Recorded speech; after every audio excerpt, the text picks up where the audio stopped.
தீரன் இந்த புனைந்த சடை அப்படிங்கிறது சார் எப்படி விளக்குவாங்க? என்ன பேசுற முறை புனைந்த சடைங்கிறதுக்கு ஒரு விளக்கம் என்ன சார்? புனைந்தனா ஒப்பனை செய்யப்பட்டிருந்தாலும் அர்த்தம். அவர் என்ன என்டி ராமராவா மேக்கப்ல விஸ்வாமித்திரா வந்திருக்கிறாரா? எப்படி அவருக்கு புனைந்த சடைன்னு போடலாம்? என்ன விளக்கம் தெரியுங்களா? உண்மையில் அவருக்கு உரியது மணிமுடி ஏனென்றால் சத்திரியர் தன் மணிமுடியை துறந்து வசிஷ்டருடைய ஜடாமுடியை பார்த்து ஒப்பனை செய்து கொண்டதால் அது புனைந்த சடைமுடி. ஏன்னா வசிஷ்டருடைய தகவலிமையை பார்த்துட்டு நான் என்னப்பா அந்த தகவலிமை எனக்கு இல்லையே, நான் அது மாதிரி ஆகணுமே அப்படின்னு அவர் கிரீடத்தை கைட்டி கீழே வச்சுட்டு அவர் ஜடாமுகம் வைக்கிற போது அவருக்கு ரோல் மாடல் வசிஷ்டர் தானே. எனவே வசிஷ்டரை பார்த்து புனைந்த சடைமுடி. ஒரு விஸ்வாமித்திரனுடைய வாழ்க்கை வரலாறு முழுவதையும் ஒரே ஒரு சொல்லுக்குள் அடக்கி காட்டக்கூடிய அந்த கம்பனை உலகம் மறக்க முடியுமா சார்? உலகம் உள்ள வரையில அந்த ஆளுமை அது எப்படி இருக்கும் அப்படிங்கிறத யோசிக்கும். அப்படி கம்பன் பேசியவர்கள், கம்பன் பேசிய விஸ்வாமித்திரன், கம்பன் பேசிய அனுமன், கம்பன் பேசிய ராமன், கம்பன் பேசிய சீதை, இவர்கள் அழிக்க முடியாத ஒரு பெரிய தன்மையில இருக்கிறவர்கள்.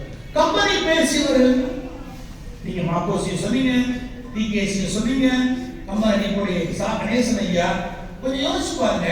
ஒரு கம்பன் கழகம் என்று அவர் ஸ்தாபிக்காமல் இருந்திருந்தார் இந்த அளவு கம்பனை நினைவு கூறுகிற வழக்கம் உலகத்தில் இருந்திருக்க முடியுமா? கம்பன் அடிப்படை கணேசன் அவர்கள் எனக்கு இன்னும் அந்த வரி மறக்கவே மறக்காது. என் கம்பனையும் குறை சொல்வது பட்சி பட்சிராஜா அவர் பேசுறார். பட்சி என் கம்பனை ஒருவன் குறை சொல்லுவதோ அவர் எப்படி கோபப்பட்டாருங்கிறத அந்த பழையக்கோட்டை கம்பன் கழகம் மலர்ல அவர் எழுதியிருக்கிறார். என் கம்பனை ஒருவன் குறை சொல்லுவதோ அப்படின்னு அந்த கோபத்துல கம்பன் கழகத்தை தொடங்குறார். அப்படி கம்பன் கழகத்தை தொடங்கி ஜஸ்டிஸ் மகாராஜன் இப்படி வரிசையா வந்து 50 வருஷம் 100 வருஷம் அப்படி போயிட்டே இருக்குல்ல இன்னைக்கு. அப்ப நம்ம நினைச்சு பார்க்கணும், கம்பன் அதற்கு முன்பும் இருந்தார், கம்பன் அதற்கு பின்பும் இருக்கிறார். ஆனால் ஒரு சாகரேசன் இல்லை என்றால் கம்பன் கழகம் இருந்திருக்குமா என்பதை நாம் மனசோடு நினைச்சு பார்க்கணும். அவர் திருவடிகளை வணங்காமல் நாம் கம்பன் விழாவை நடத்திவிட முடியுமா? இல்லையா?